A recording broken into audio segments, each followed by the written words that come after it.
বাংলাদেশে হাতিরঝিল থেকে সরে যাচ্ছে তৈরি পোশাক শিল্প মালিকদের শীর্ষ সংগঠন বিজিএমইএ এর সকল কার্যক্রম।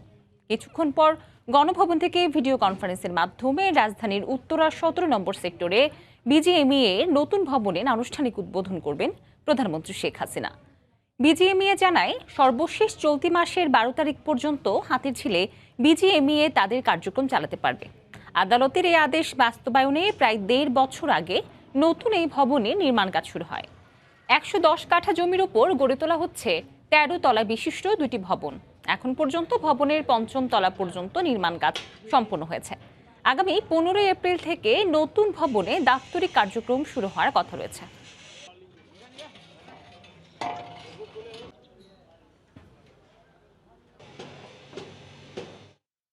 এই মুহূর্তে উত্তরা নতুন বিজিএমইএ ভবনের সামনে রয়েছেন রিপোর্টার সানবীর রূপল। বিস্তারিত জানতে সরাসরি চলে যাচ্ছি তার কাছে। রূপল, বিজিএমইএর নতুন ভবনটি কিন্তু উদ্বোধনের অপেক্ষায় আছে এবং সেই উদ্বোধনের অপেক্ষায় এখানে আছেন বিজিএমইএর প্রতিনিধিরা, আছেন ব্যবসায়ী প্রতিনিধিরা। তারা এখানে অংশ নিয়েছেন প্রধানমন্ত্রী শেখ হাসিনার যে গণভবন থেকে ভিডিও কনফারেন্সের মাধ্যমে উদ্বোধন করার কথা, সেই উদ্বোধনের অপেক্ষায় আছেন এবং সেই উদ্বোধনের পরপর কিন্তু এই ভবনটি খুলে দেওয়া হবে।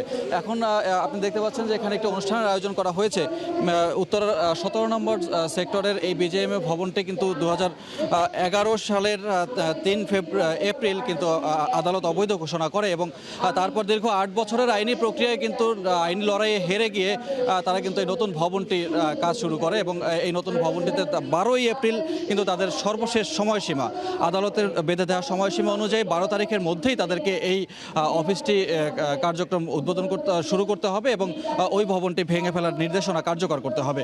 তো সেই হিসেবে এখনও পর্যন্ত বিজিএমইএর ভবনের নতুন ভবনের যে অবস্থা, সেটি হচ্ছে ১৩ তলা যে ভবন করার কথা, বেসমেন্ট সহ ১৫ তলা, এই ১৫ তলা ভবনটির ৫ তলা পর্যন্ত এখনও পর্যন্ত আমরা দেখতে পাচ্ছি যে কাজের অগ্রগতি বেশ হয়েছে এবং বিজিএমইএ বলছে যে আগামী ১২, ১৩ এবং ১৪ তারিখের এই ৩ দিনের মধ্যেই তারা পুরনো অফিসের সমস্ত কার্যক্রম গুটিয়ে নতুন অফিস ১৫ তারিখ থেকে শুরু করবেন এবং এখানে বাদবাকি সময়গুলোতে তারা এই ভবনটির কার্যক্রম অন্যান্য যে কার্যক্রমগুলো আছে সেই কার্যক্রমগুলো আস্তে আস্তে করে স্থানান্তর করবে। তো দীর্ঘদিনের বিজিএমইএ ভবন হাতিরঝিলের যে বিস্ফোরা নামে খ্যাত এবং আদালতও সেটি হাতিরঝিলের বিস্ফোরা বলা হয়েছিল, সেই বিস্ফোরাটাই অপসারণ হতে যাচ্ছে। তো একটু পরেই উদ্বোধন করা হবে, উদ্বোধনের পরপরই কিন্তু এই বিজিএমইএ ভবনের কার্যক্রম শুরু হবে এবং এখানে আপনারা দেখতে পাচ্ছেন যে উপস্থিত আছেন বিজিএমইএর প্রেসিডেন্ট, বিজিএমইএর ভাইস প্রেসিডেন্ট এবং অন্যান্য নেতৃবৃন্দ। তো ভিডিও কনফারেন্সের জন্য সমস্ত কার্যক্রমও কিন্তু এখানে নেওয়া হয়েছে এবং তারপরে একটি ব্রিফ করবেন তারা এই বিজিএমইএর ভবন এর ভেতর থেকে কী ধরনের কার্যক্রম করবে এবং কীভাবে অফিস আদালতগুলো তারা সাজাবেন সেই বিষয়ে। তো এখনও পর্যন্ত বিজিএমইএ ভবনের যে উদ্বোধনের খবরাখবর, সেই উদ্বোধনের খবরাখবর ছিল এটুকুই। ফিরে যাচ্ছে স্টুডিওতে।